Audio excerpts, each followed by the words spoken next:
Hey guys, I'm actually at home today, not feeling so good, so here I am. I just wanted to talk about something that I just briefly came across, an article. I didn't read the whole thing. I just saw the title and skimmed through it a little bit. It said 50% of American pastors don't talk about controversial things.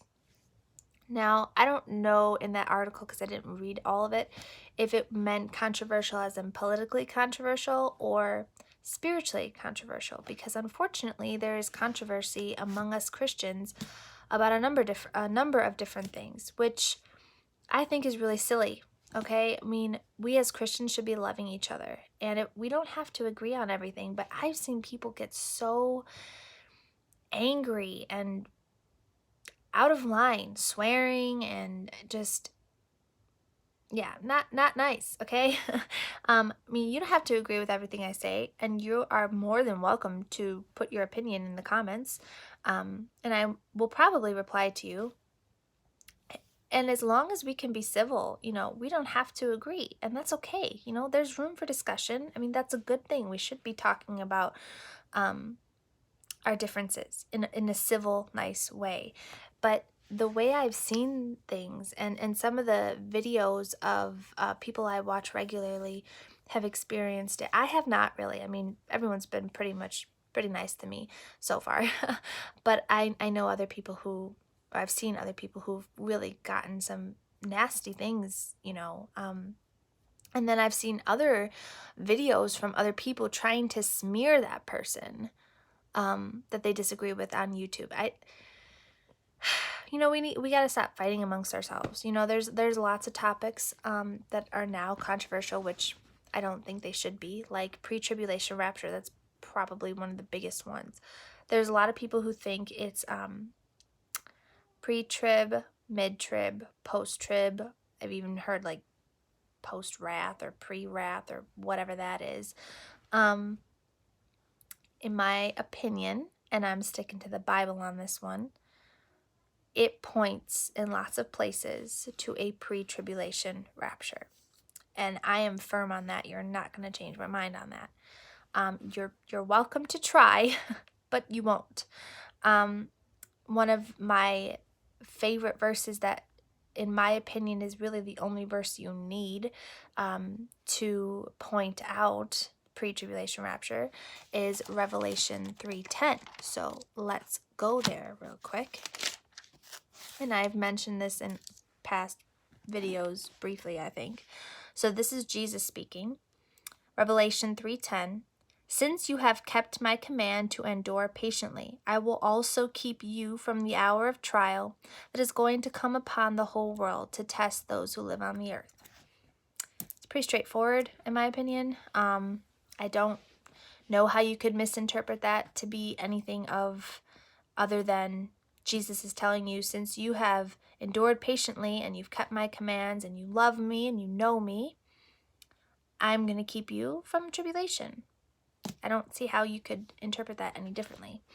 But another thing is, so pastors, 50% of American pastors are not likely to talk about controversial things. Again, I don't know if that article was talking about politically controversial or within the church on Bible matters.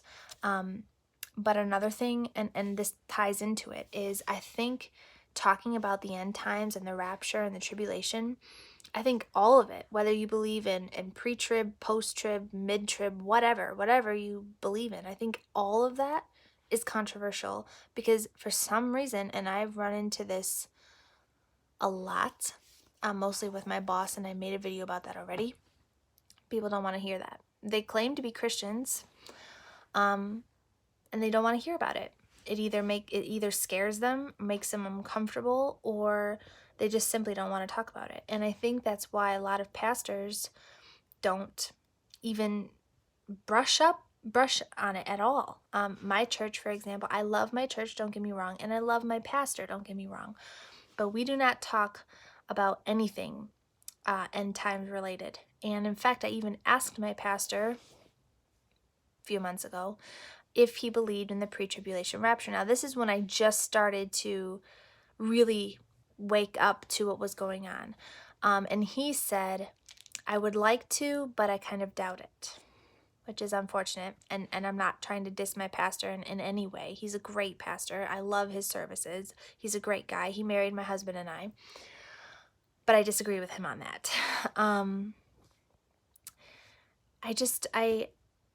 Especially now, we need to hear this stuff. We need to pay attention. We need to be watching because Jesus is coming very soon. I mean, he could come this very moment, the rapture has and always will be imminent. It could happen at any moment. There's nowhere in the Bible it says a specific event has to happen before the rapture.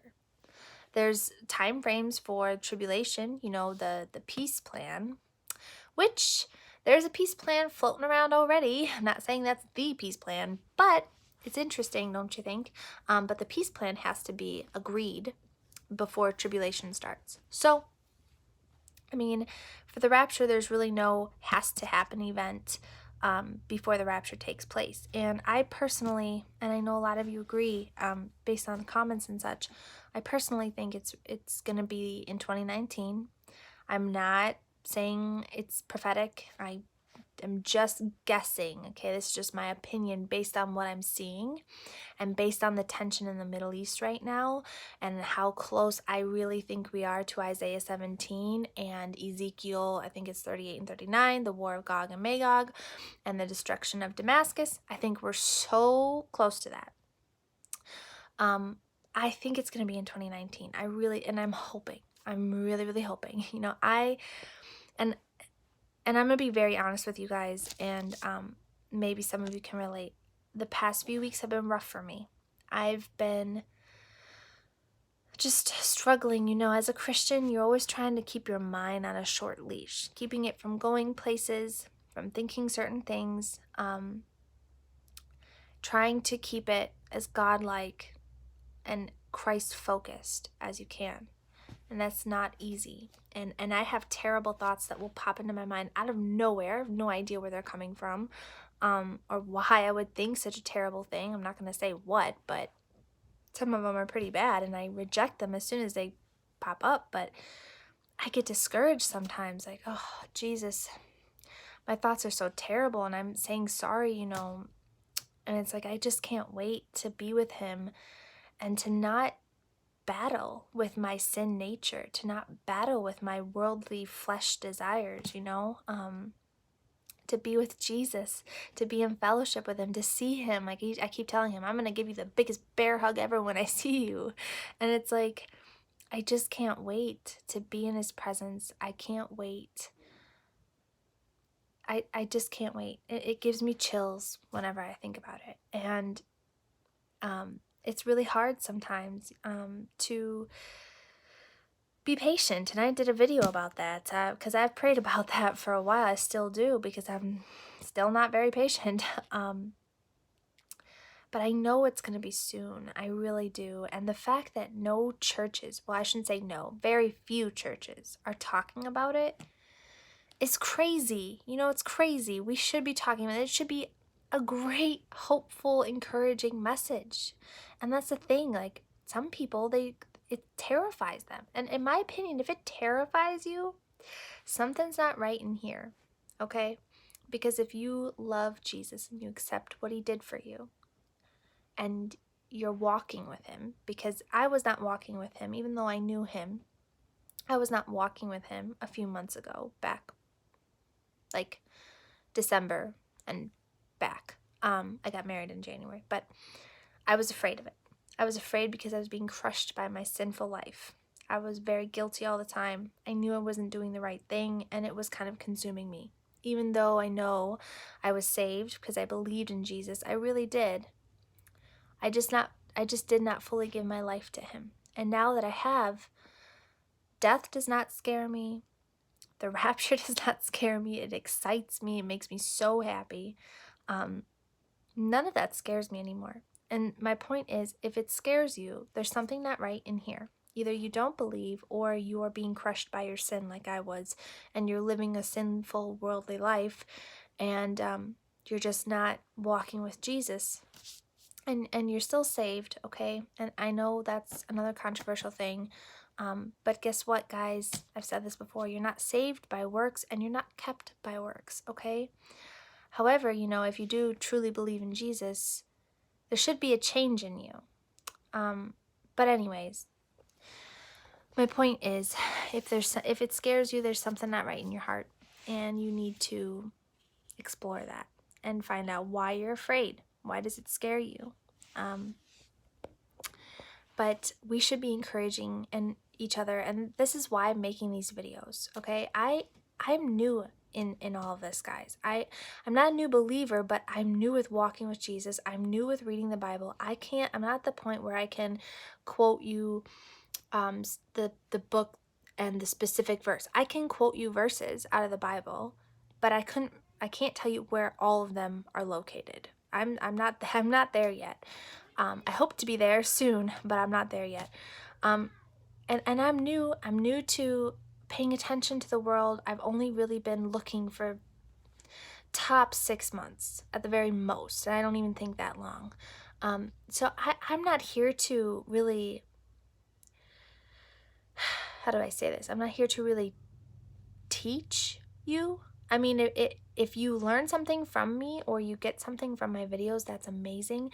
But I'm mostly here to talk to fellow believers and to encourage everyone, to encourage you guys. Because I don't know about you, but I could always use some encouragement. And knowing that Jesus could come for me and for all of us at any moment is super encouraging. It's super uplifting. It's super happy and joyful. I literally wake up every day. Now, I've mentioned this before, and I won't get into too many details, but I lost my mom in August. And it's been tough. However, God has just helped me so much. But the amazing thing is, guys, I lost my mom, who I love very, very much and was very close to. But I wake up every morning happy, genuinely happy. I've never felt this way in my entire life. Never. And it's because of Jesus. And if you don't know him, you really need to. You will not regret it. You won't. You won't. It will be the best thing you ever did. But anyways, I just wanted to talk about how churches just totally ignore. They totally, not all, but most, totally ignore these topics. They don't brush on it whatsoever. And then in the church, you've got division on pre-trib, mid-trib, post-trib, whatever. Guys, it's sad. It's sad. It's really sad. And this is why I go on YouTube for all this information and stuff, is because I'm not getting it from my church. I love my church and I'm going to keep going. And I love my pastor, but my desire to know more about what's going on in relation to biblical prophecy is so strong. I just want to know, I just want to soak it all up like a sponge. And I think it's really sad that most churches don't talk about it. If you're like me and you are going to a church that does not brush up on these topics whatsoever, I can recommend you to a couple YouTube channels and pastors that I really, really like. Jack Hibbs is probably my favorite. Tim Henderson, Billy Crone, J.D. Farag, and Jan Markell. I think that would be a good place for you to start. They do an excellent job of biblical prophecies along with today's world and what's going on, and really showing you and pointing to Jesus' return very soon, guys. Very soon. I'm hoping it's this month, but or this week or today. I would love to go home. I want to go home so bad. But anyways, I hope this was helpful and encouraging in some small way. And I'll keep making videos. So I'll see you guys soon. Keep looking up. Have a blessed day.